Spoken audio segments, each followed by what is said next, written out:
Selamat siang semuanya. Perkenalkan, saya Figan dengan NIM 230202008 dan teman saya. Ya, saya Fazila Baswedan dengan akhiran NIM 002. Di sini kami akan mempresentasikan tentang Internet of Things. Baik, jadi materi hari ini ada beberapa. Yang pertama ada sejarah singkat IoT, yang kedua ada jenis-jenis IoT, yang ketiga ada manfaat dan tujuan, yang keempat ada unsur pembentuk IoT, yang kelima ada cara kerja, yang keenam ada keutamaan dan keterbatasan IoT, dan yang terakhir ada contoh penerapannya. Oke, dimulai dari sejarah singkat IoT. Jadi, konsep awal IoT muncul pada tahun 1980-an ketika mulai dibayangkan bahwa benda-benda di sekitar kita dapat saling terhubung dan berbagi informasi melalui jaringan. Istilah Internet of Things sendiri baru diperkenalkan di tahun 1999 oleh Kevin Aston dalam proyek teknologi RFID. Yang selanjutnya, pada awal 2000-an, perkembangan teknologi internet, sensor yang lebih murah, dan komputasi awan mempercepat implementasi IoT di berbagai bidang. Saat ini, IoT telah menjadi bagian penting dalam kehidupan sehari-hari, seperti pada rumah pintar, kesehatan, transportasi, dan industri untuk meningkatkan efisiensi dan kualitas hidup. Lalu di sini ada jenis-jenis IoT. Yang pertama ada IoT konsumen. IoT jenis ini berfokus pada kebutuhan sehari-hari pengguna individu. Contohnya seperti perangkat rumah pintar, smartwatch, ataupun smart door dan lampu yang bisa dikendalikan dari aplikasi. Yang kedua ada IoT industri. Jenis ini digunakan dalam industri untuk meningkatkan efisiensi operasional. Contohnya termasuk sensor pada mesin di pabrik yang memonitor kinerja secara real time.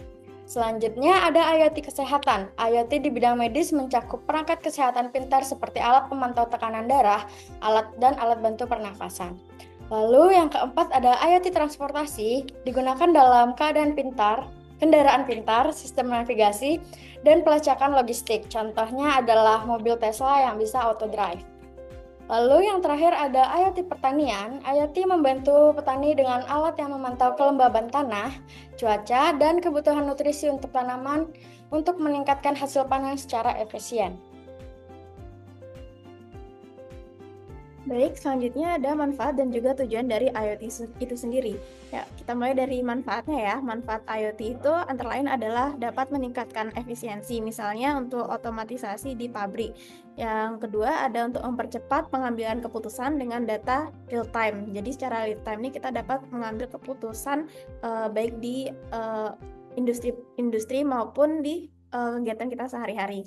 Dan yang terakhir adalah untuk meningkatkan kualitas hidup, yaitu contohnya seperti smart home itu tadi. Sedangkan untuk tujuan IoT sendiri itu adalah untuk menciptakan konektivitas antar perangkat, mengurangi beban kerja manusia, dan memberikan solusi yang berbasis data. Unsur-unsur pembentuk dari IoT itu sendiri ada beberapa, yaitu yang pertama perangkat pintar, itu seperti sensor, aktuator, dan juga perangkat IoT yang lainnya. Yang kedua ada konektivitas, yaitu menggunakan Wi-Fi, Bluetooth, dan 5G. Yang selanjutnya ada platform IoT, yaitu untuk mengelola dan menyimpan data. Yang keempat ada data, yaitu dikumpulkan oleh sensor dan nanti akan diolah untuk dianalisis. Dan yang terakhir ada antarmuka, yaitu pengguna UI, aplikasi atau dashboard untuk kontrol dan monitoring. Oke, selanjutnya ada cara kerja IoT. IoT bekerja dengan menghubungkan perangkat fisik melalui internet. Sensor pada perangkat mengumpulkan data dari lingkungan yang kemudian dikirim ke servers atau cloud untuk diproses. Data yang sudah diolah digunakan untuk mengambil tindakan otomatis, seperti menyalakan perangkat atau mengirim notifikasi, sehingga mempermudah aktivitas pengguna. Oke, selanjutnya adalah keutamaan IoT.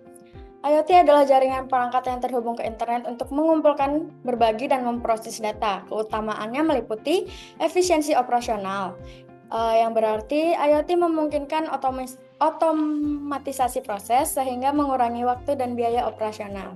Selanjutnya ada peningkatan produktivitas. Dengan perangkat yang saling terhubung, pengambilan keputusan menjadi lebih cepat berbasis data real time.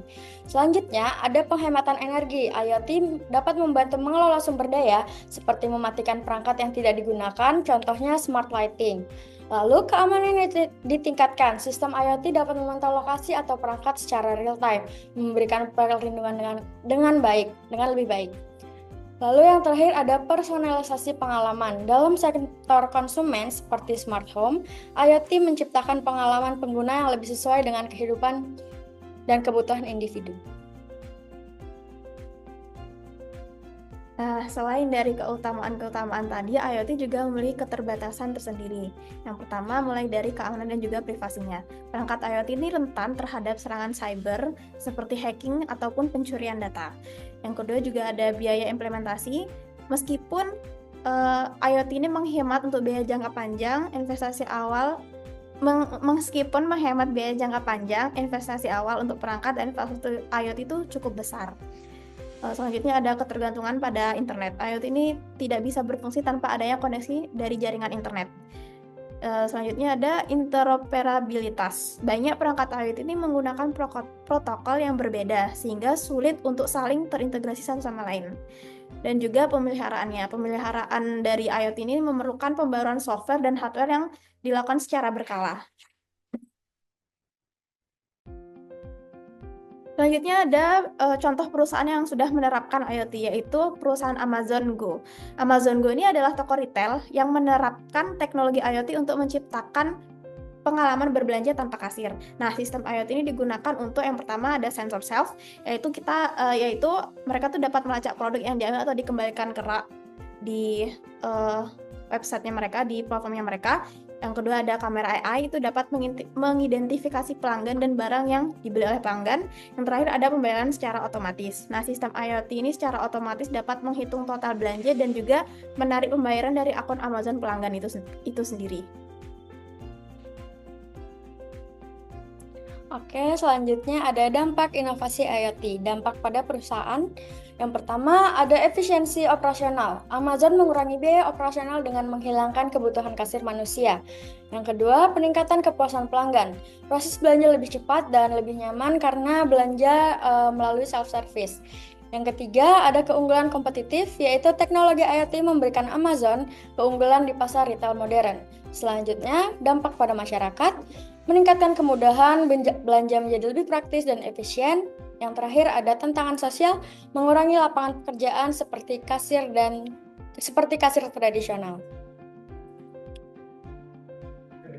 Nah, berikut adalah contoh link video tentang IoT. Berikut akan kami tampilkan videonya.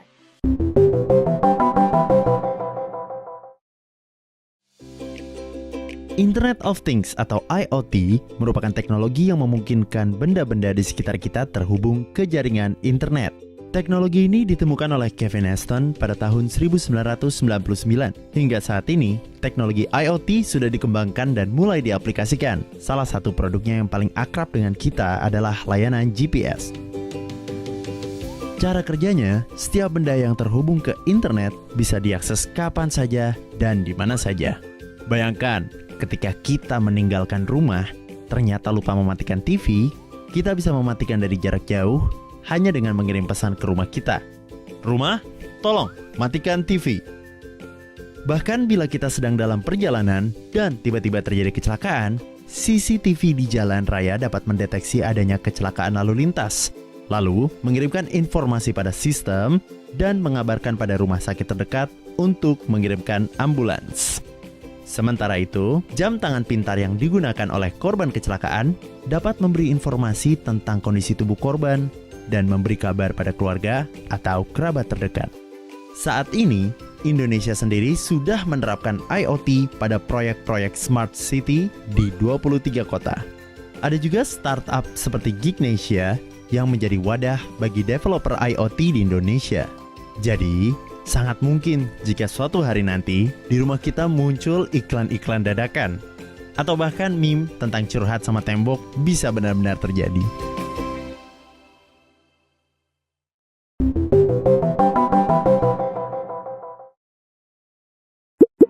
bayangkan bagaimana barang-barang elektronik di rumah dapat dikendalikan dari jarak jauh? Atau mobil yang dapat berjalan sendiri tanpa pengemudi?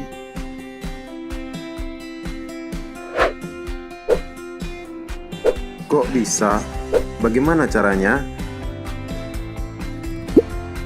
Interaksi manusia dengan manusia sudah sangat biasa sejak zaman dahulu kala.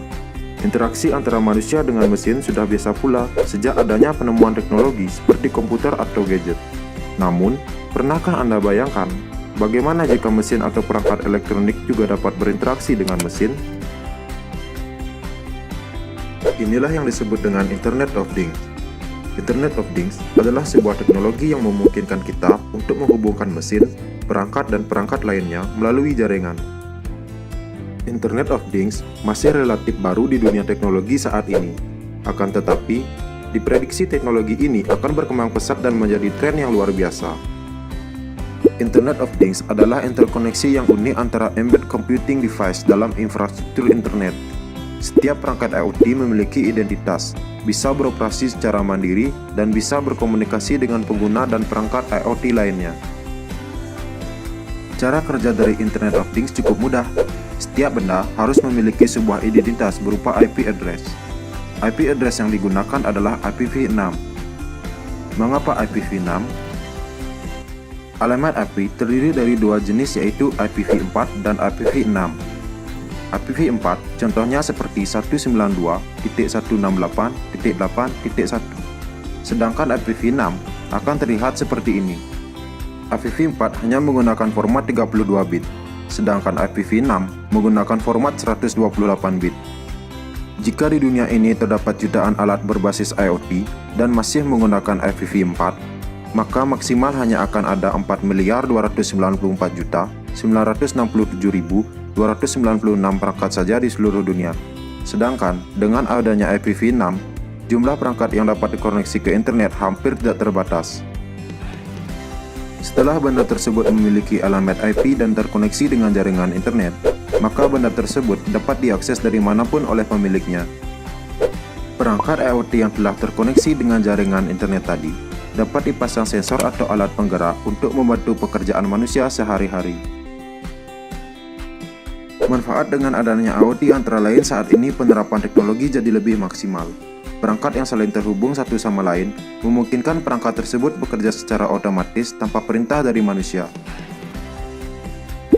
Selain itu, di era Big Data, Internet of Things memungkinkan pengumpulan data yang lebih banyak untuk mendapatkan hasil yang lebih akurat. Dalam kehidupan sehari-hari, Internet of Things dapat dimanfaatkan sebagai home automation, misalnya pada perangkat elektronik.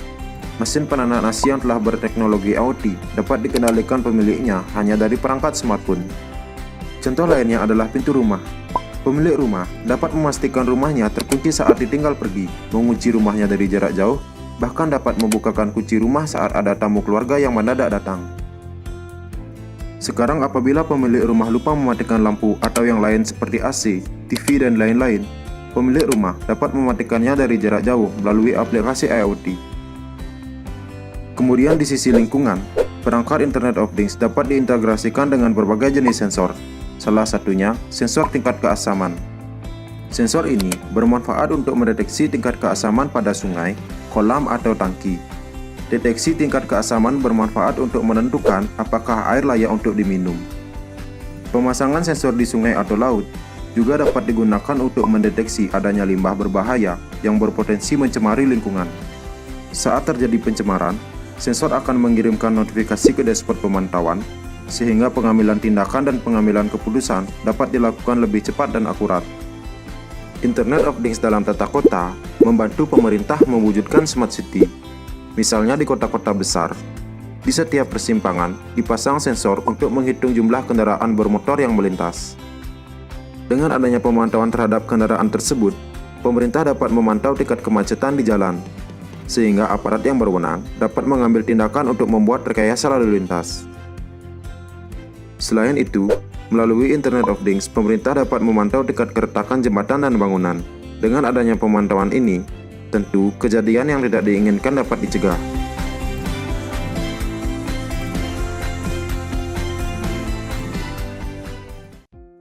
Nah, itu tadi beberapa penjelasan singkat dari kami tentang apa itu IoT atau Internet of Things. Semoga dapat bermanfaat. Thank you for watching.